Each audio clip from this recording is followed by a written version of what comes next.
Okay, we are ready to start. First Vice Governor of Murmansk, ladies and gentlemen, welcome to Tromsø, to Verdensteateret, and to Open Arctic with Talking Barents debates. I'm Laila Dalhaug, and I'm the acting head of the Barents Secretariat. First of all, I want to give a warm and thankful greeting to the organizers of Arctic Frontiers. Through several side events under the umbrella Open Arctic, you have managed to highlight important aspects of the High North. The special focus on the Barents cooperation brings forth an important dimension in the High North policy. Often, when discussing Arctic issues, the debate is about climate change, environmental issues and natural resources, oil, gas and minerals. What we in the Barents Secretariat focus on are the people living in the area. Each year we support around 200 cross-border people-to-people projects between Norwegian and Russian organizations, institutions and enterprises. Youth taking part in the cross-border cooperation will in the future be the decision makers back home. Through the Barents cooperation, we have managed to build trust, cultural understanding, friendship and tolerance across the Schengen border in the High North. In 2014, half of the project financed by the Barents Secretariat involved young people under 30 years. Apart from that, the age span is very broad, from kids in kindergartens making exhibitions of paintings together to pensioners having common classes in elderly dance. And I must also mention some of my other favorites. Classical musicians living in the most remote villages in Finnmark say they are dependent on their partners in Murmansk Symphony Orchestra to continue their career within music. 6 football clubs for girls in Murmansk Oblast is established through cooperation with the northern Norwegian partners. 4 years ago, the number of clubs was 0. Pechenga municipality is now establishing a youth council after Norwegian model. And numerous cultural projects give people in the region a richer cultural life. We will have the chance to see the results of some of these projects later this evening. The relation between West and Russia has been increasingly tense after the Ukraine crisis. The political situation on the governmental level is complicated, and the use of sanctions are there on both sides. The Barents cooperation, with its regional dimension, on the other hand, represent an open window for contact and dialogue between the countries.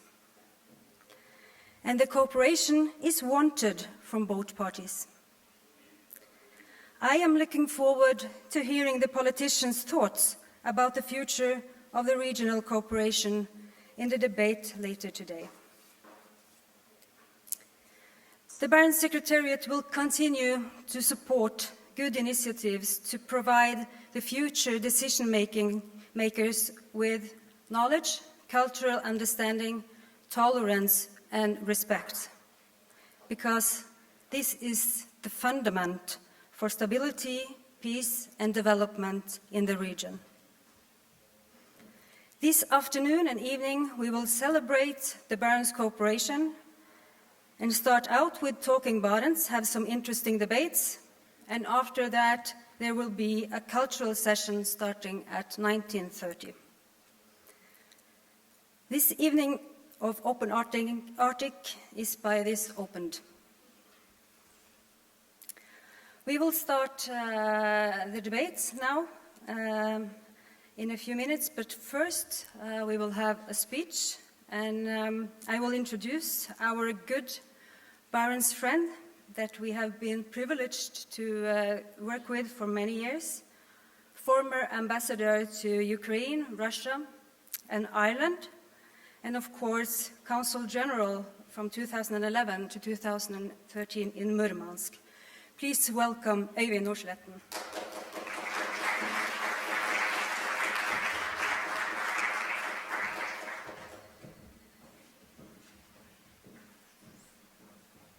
Thank you very much, Leila. I'm very pleased to be here. I also understand that I find myself in the oldest operating cinema theater in the world, that actually here films were shown more than 100 years ago for the first time.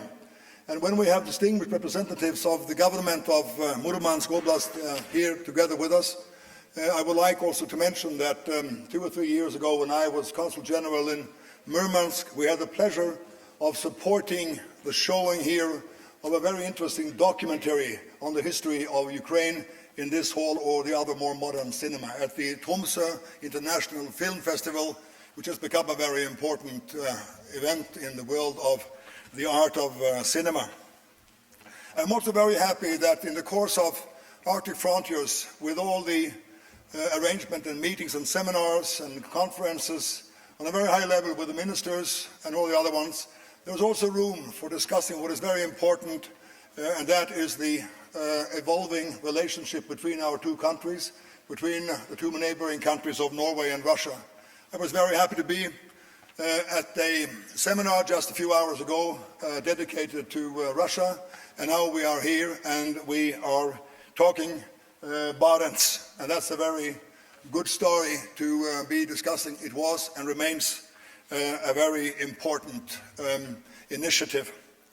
23 years ago, I was asked by the foreign minister at the time, Thorvald Stoltenberg, to fly to Murmansk and escort two distinguished Russian representatives, the governors of Murmansk and Arkhangelsk, and bring them here to Tromsø for a meeting with our foreign minister, Thorvald Stoltenberg, at the time. And we traveled on an executive jet operated by the Norwegian Air Force.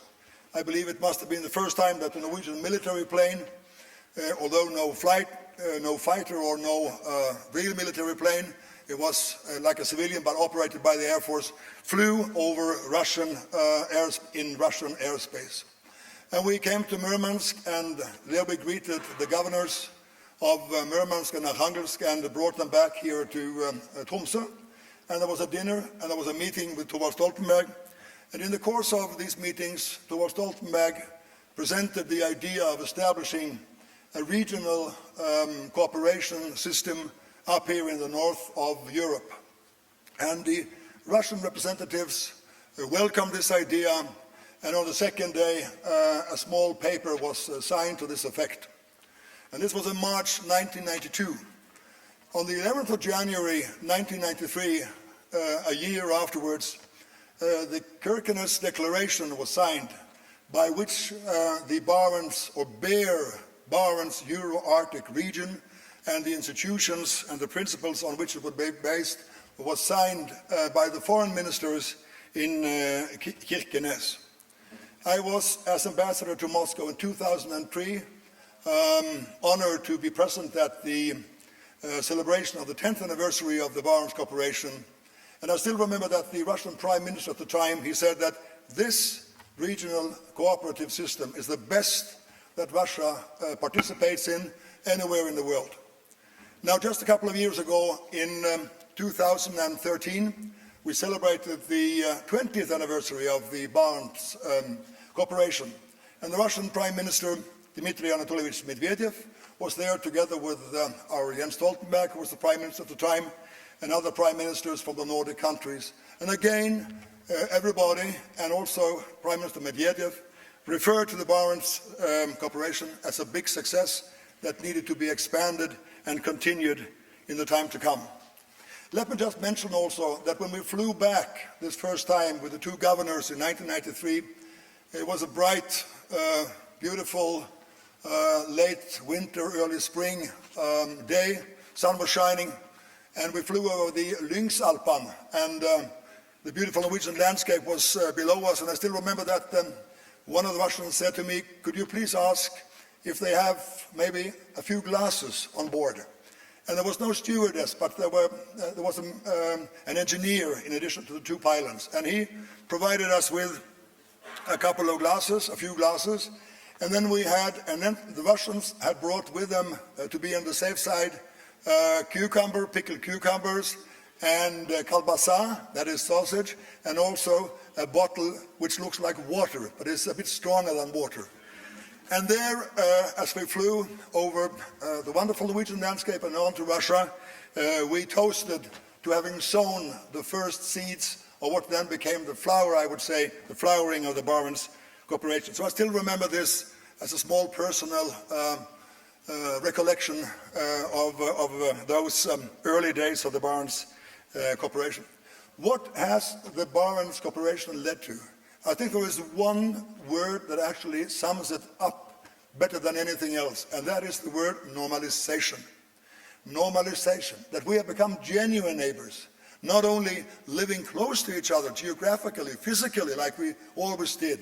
We could always see over to Nickel, we saw the people that are moving on the roads and so on, but we are worlds apart, and we are no longer worlds apart. We have become normal neighbors in an entirely different way than we were before.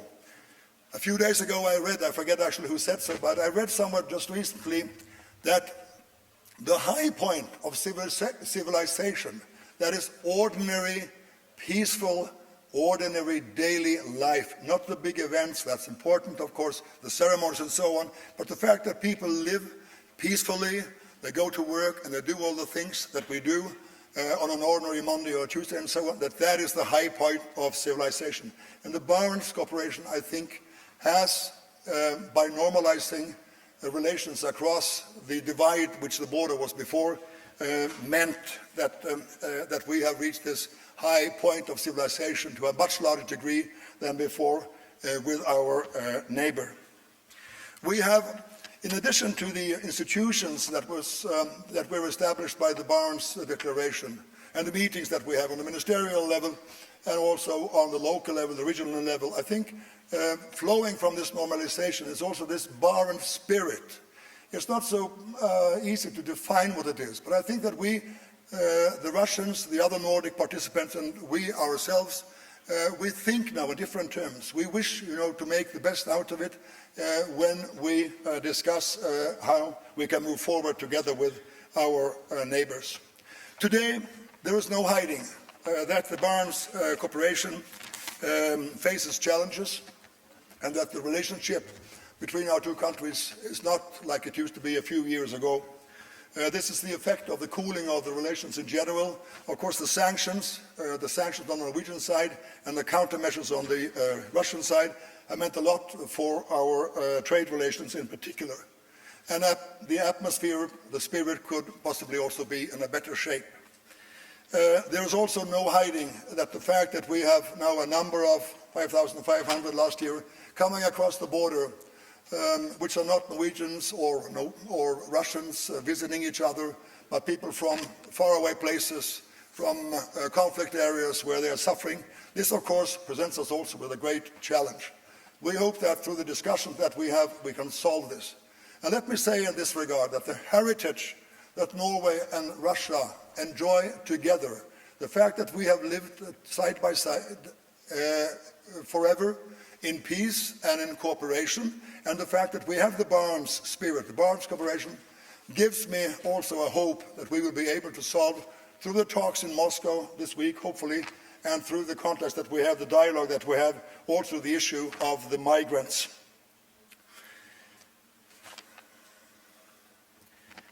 Yes, I shall not go on very long because I have to catch a flight back to Norway, but I will just end by saying that it's so important that we keep up and try to strengthen also today, very much so, it's when we need it most, the spirit of the Barents Cooperation. We must remain optimists that this can be done. We must, of course, also be realists and understand in which situation we find each other, but I hope that we can still, by small steps, concrete steps, pragmatical work, and that has also been a very important feature of the Barents Cooperation. The big statements, yes, the ministerial meetings, very fine, but the big practical steps that are of importance to Ivan Ivanovic in Russia and to Ola Norman and Kari Norman on our side, that this matters for people. It is no surprise that it's often referred to as the people-to-people cooperation. Now, the last thing I would like to say is that in 1996, I was a soldier, a non-commissioned officer on the border with the Soviet Union, and I was the deputy commander of a border station near Elvenes. That's where the bridge across the Pacific River is. I had two main tasks. The one was to patrol the border, the other was to blow up the bridge on our side, if the worst should come to the worst. Some years ago, when I was ambassador in Moscow, a small monument was put up in honor of Thorvald Stoltenberg, who was one of the important founding fathers of the Barents Cooperation. And I, as ambassador, was invited to be there at the ceremony in Kirkenes. The monument is still there, not far from the Barents Secretariat. And I was asked to give a speech also at this fine dinner that was held there.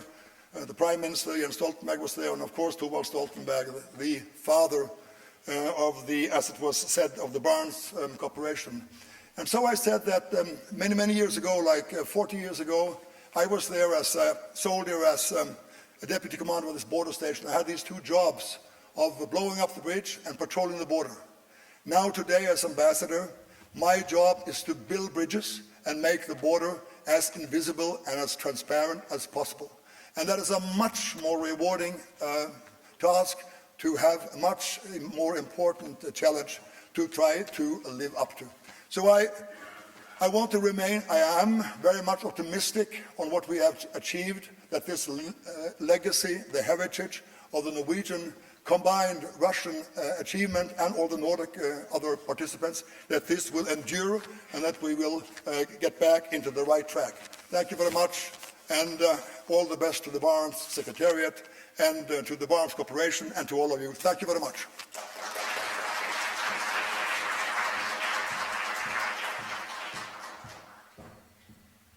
Thank you. Thank you very much. It's always very inspiring to listen to you. Now I will give the word to our eminent moderator, the head of the Finnmark office of the Norwegian Broadcasting. He's been a Moscow correspondent and have been covering the nuclear cooperation many times. The floor is yours, Morten Ruud. Thank you. Thank you. Can you hear me? I think so. That's very good.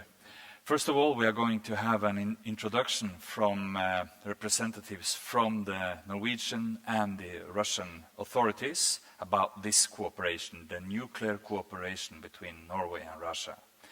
So first, I would like to call up Mr. Jonny Almestad from the Norwegian Ministry of Foreign Affairs, who will tell something about this cooperation. And after his presentation, we would have Mr. Gennady Matisov from Kola Science Center. So, Jonny Almestad, please, the floor is yours.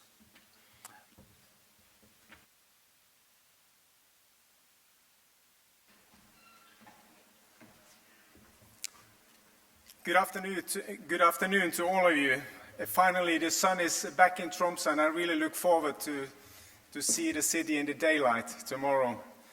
And thanks very much for this opportunity to join into this very important discussion on nuclear safety and security in the High North. In March this year, a high number of heads of states will meet in Washington at the Nuclear Security Summit.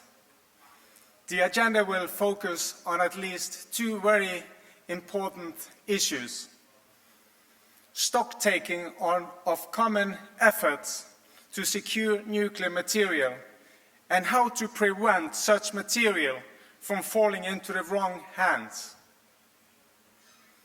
As we know, each region has its own challenges. In the High North, we have the nuclear challenges from the Cold War.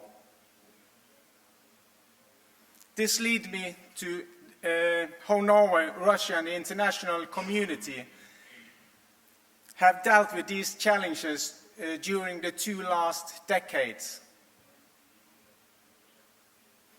In the early 90s, after the collapse of the Soviet Union, Norway and Russia started a dialogue where the goal was to deal with a nuclear legacy in northwest Russia.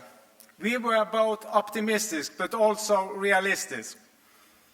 On the Norwegian side, the constructive dialogue resulted in two important documents: a white book or a policy document on the nuclear activities in the north. It provided good overview of the potential risks and threats regarding nuclear legacy. In addition, the Norwegian government put forward a nuclear action plan containing practical follow-up measures. On the Russian side, they produced a master plan which very much corresponded to the cleanup activities in the Norwegian action plan. Altogether, this has made the basis for our joint cleanup work, and it has been the working instrument that have made the results that we finally have achieved during many years. In Norway's relationship to Russia, the nuclear action plan has priority, and it has been a great success. The Norwegian Ministry of Foreign Affairs financed the nuclear action plan. It is Norway's most important instrument, collaboration with Russia authorities on this matter. In total, we have contributed closely to 2 billion Norwegian crowns. Russia and the international community has also contributed substantial. Nuclear Safety and Security Cooperation has achieved many good results in recent years. But equally important is the trust that we have established through this work. This trust has implications far beyond reducing the danger of nuclear challenges. Today we have transparency on issues and safety assessment which 20 years ago was unthinkable. Extensive nuclear activity in this area during the Cold War has led to large quantities of radioactive waste and nuclear material that for many years has been stored under very poor conditions in northwest Russia and very close to the Norwegian border. Radioactive contamination in this area could have serious effect on Norwegian interests with regard to human health, the environment, and economical aspects. So what have we achieved? First and foremost, we have made life safer for the people of Norway and also in the region. In summary, the cooperation has reduced the risk of serious incidents from nuclear facilities and prevented radioactive material falling into the wrong hands. This corresponds very much to the international agenda, and Norway will report on these achievements at the Nuclear Security Summit in Washington in March this year.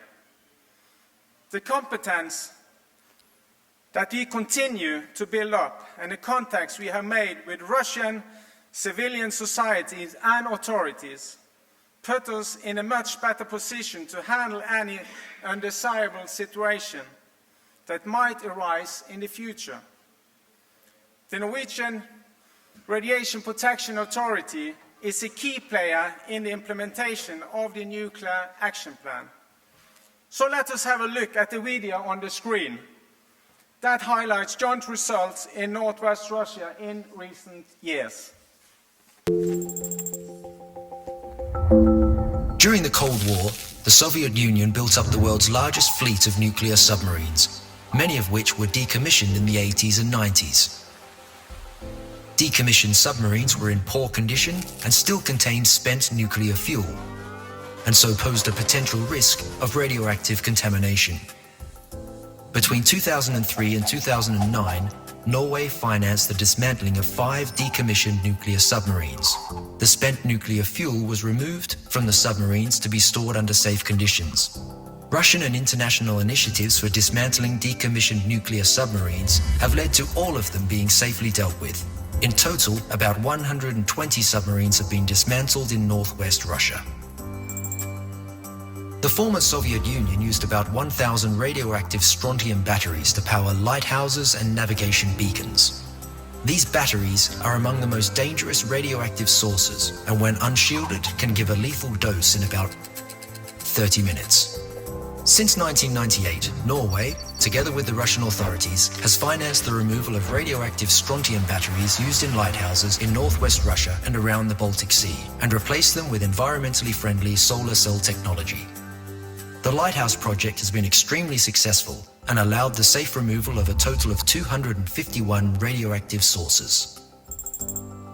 Andreva Bay, just 50 kilometers from Finnmark, is considered to contain one of the largest and most dangerous collections of spent nuclear fuel and radioactive waste in the world.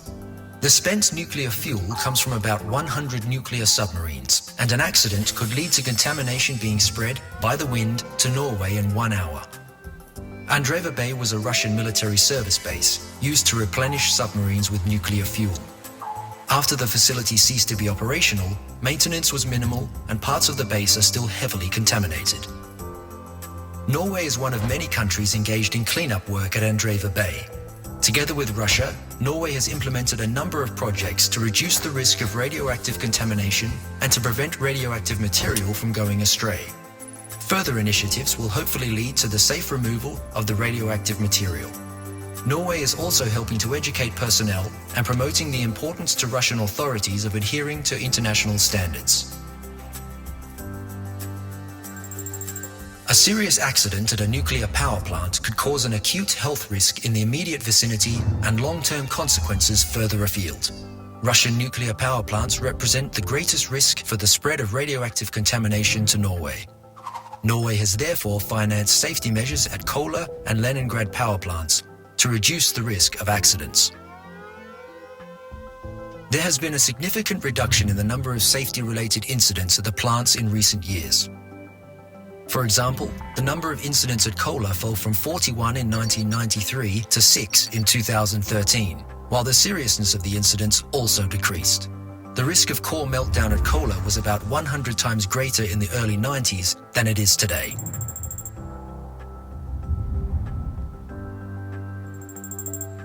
Up until the 90s, the former Soviet Union and then Russia used the Northern Sea areas as a dumping place for spent nuclear fuel and radioactive waste.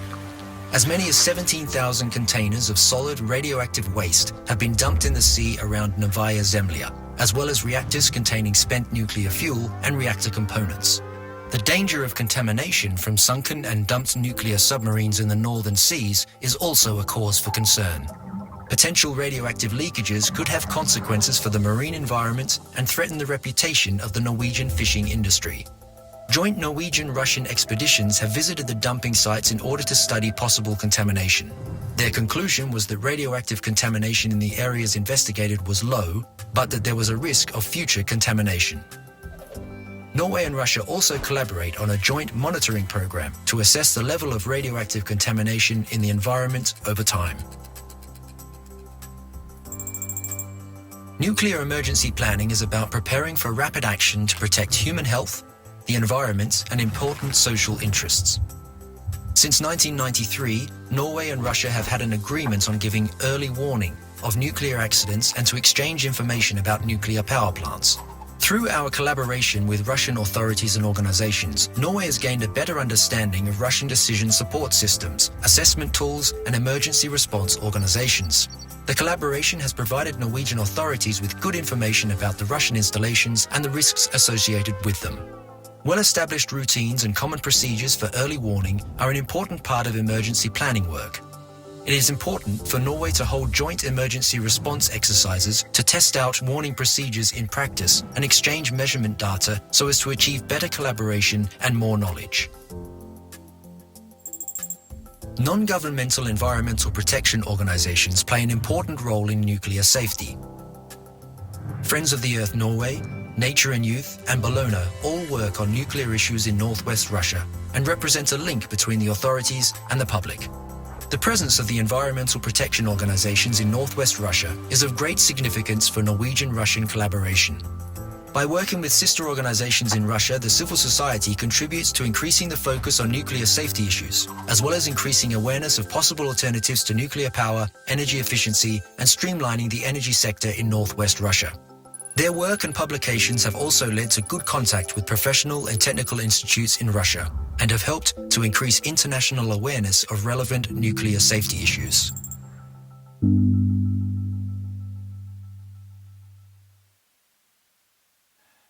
Okay, that was the Norwegian presentation. Then we have a Russian presentation, which will be done by Mr. Gennady Matisov from Kola Science Center. Please take the floor.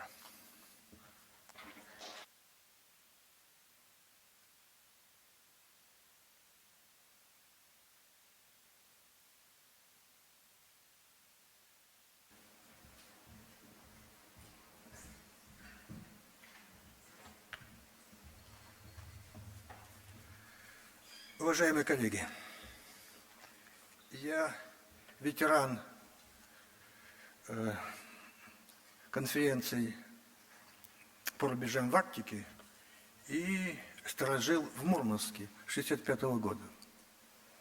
Да, я представляю Кольский научный центр, но наши коллеги знают, что я член Госсовета по Арктике. Это высший орган, которым управляет вице-премьер наш. Я член Совета по Арктике Совета Федерации.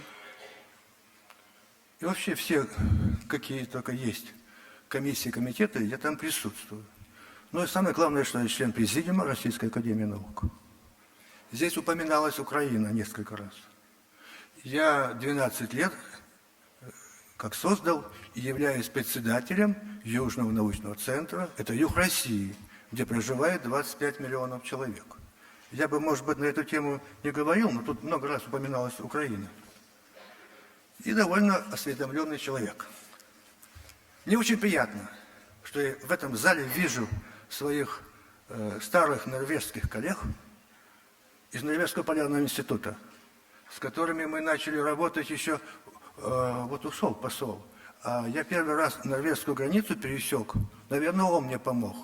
Потому что в Шпицбергсетере, это на юге Норвегии в горах, американцы проводили, и тогда еще был директор Норвежского полярного института от Рогне, которого вы знаете. Вот, так что такое Норвегия и наша дружба, я знаю хорошо. И, забегая вперед, не хотелось бы, что то, что мы нарабатывали 25 лет, это Барents Секретариат, Барents Регион, все эти программы, события, которые проходят, ну, там в районе Черного моря, омрачали нашу дружбу. Мне, честно говоря, это неприятно, потому что мы столько много сделали, чтобы наладить дружбу с нашими соседями, норвежцами. Хочу сказать, что был такой марш мира, по-моему, в 1989 году, когда несколько тысяч людей, еще была холодная война, еще был Советский Союз. Вот. И мы же пришли к нам в долину уютов. Тогда был царь Видаль, вот тут присутствует наш старый коллега Фальк Петерсон. А Тур Ларсен приезжал к нам, я могу сейчас ошибиться. Сколько минут вы там мне пишете? Опять? Я быстро закончу. Вот. Я хочу сказать, что здесь присутствует Тур Ларсен, который приезжал еще при коммунистах в Дальние Зеленцы в закрытую зону. То есть не все даже плохо было при Советском Союзе. Ну, а теперь слайды, кто мне может покажет? Я сам, да? Давайте я сам. Вот. Здесь показано, что раньше все-таки давали трибуну, я был и на первой, и на второй, давали трибуну, а что, не... А я его сейчас возьму. Вот так. Предоставляли трибуну на пленарных заседаниях. Ну, сейчас наш уровень, наверное, из-за Украины понизили. И эти кадры показывают, что мы выступали на пленарных заседаниях.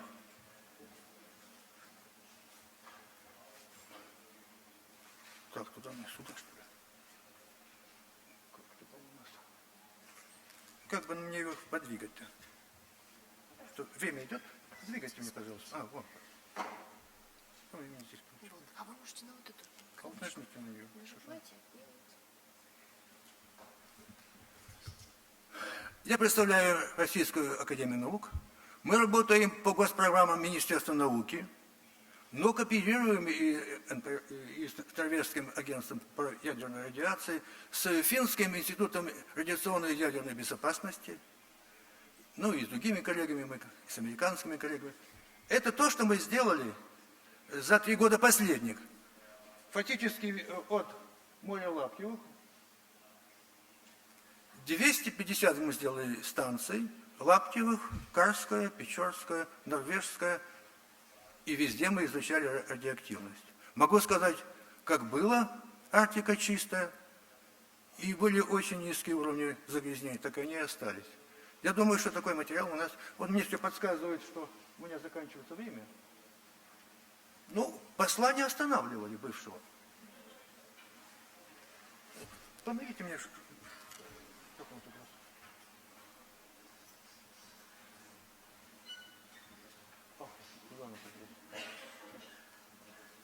Все. Еще 20 лет назад мы доказали, да, сибирские реки выносили, да, там, где атомные лодки были, да, ну это же не секрет, это же так же, как и у американцев, так же, как и взорвалась в Японии станция, это ведь, это всех бывает. И атомных...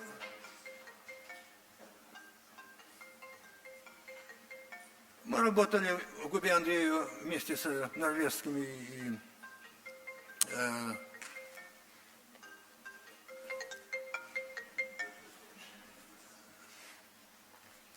все чисто.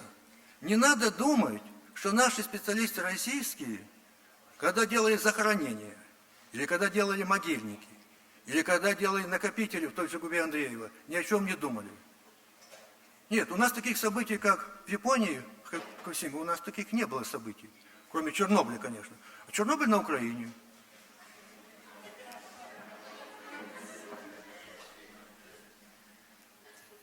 И донные отложения, и вода, и биота.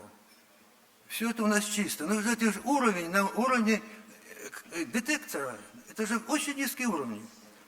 Хотя Селлефилд также влиял на фьорды норвежские, на экосистемы прибрежной зоны Норвегии, и это ведь фактор, никто его не снимал. И они внесли большой вклад в глобальное выпадение, которое потом мы имели. Это факт. Пока просто упоминается Россия. Глобальное потепление. Норвежцы сторонники глобального потепления. Извините, кто мне объяснит, Кольский залив замерз. Климат цикличен, через 25 лет он замерзает. Здесь вот что показано. Что мы не учитываем зону таяния кромки льда и айсбергов. А ведь радиоактивность накапливается и в снеге, и во льдах, и потом это тает, ну, в зависимости...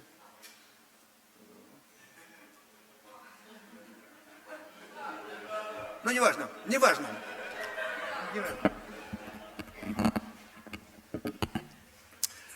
Короче говоря, конечно, изучать надо вместе. И надо сохранить те традиции, которые мы накопили, когда еще начинал работать Barents Secretariat. И не надо думать, что мы, ну, какие-то такие, и желаем как-то повлиять со своей радиоактивностью на наших соседей норвежцев. Так не надо говорить. Мы все вместе работаем, мы все специалисты, и знаем, кто что делает, и поэтому давайте работать вместе дальше. Если надо, и в Кольском заливе будем работать. Если надо, пойдем и в море Лаптевых.